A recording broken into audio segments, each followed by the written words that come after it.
蘇振邦舒展物理治療師，今次我會同大家講一講我用嘅鞋同埋鞋墊去糾正我嗰個嘅平底足，成因咧係脛後肌斷裂引致拱橋下陷。喺個照片咧，你係睇到3對紅色嘅鞋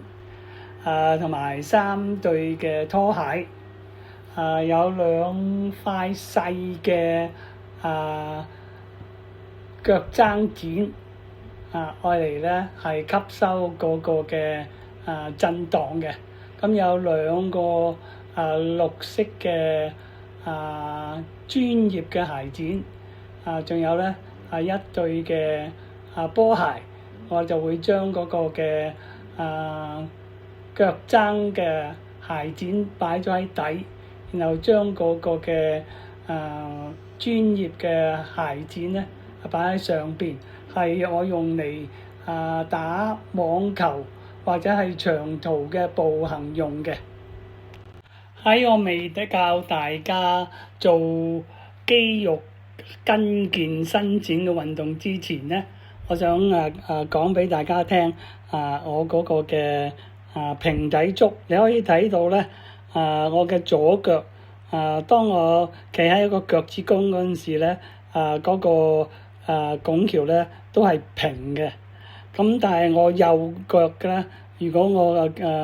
企喺我個腳趾嘅時候咧，你可以睇到咧嗰個拱橋係好明顯嘅。喺屋企咧，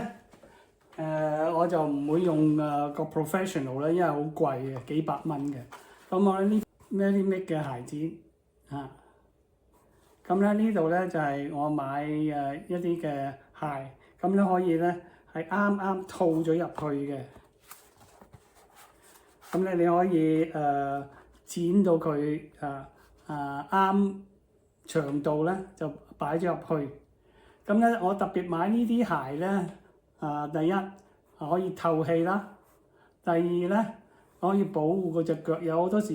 特別我哋年紀大咧，如果你踢到啲台腳凳腳咧就好痛嘅，所以咧就呢隻鞋咧係呢款鞋係好好嘅。咁咧就我有成4-5對呢啲咁嘅鞋嘅。我咧有2對嘅拖鞋喺屋企用嘅，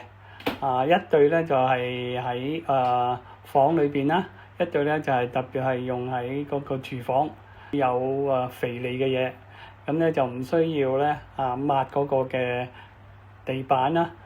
同埋咧又可以慳啲水啦。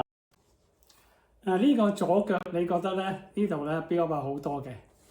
呢個咧就係右腳。咁咧就唔需要標咁多啦嚇。呢度2對嘅，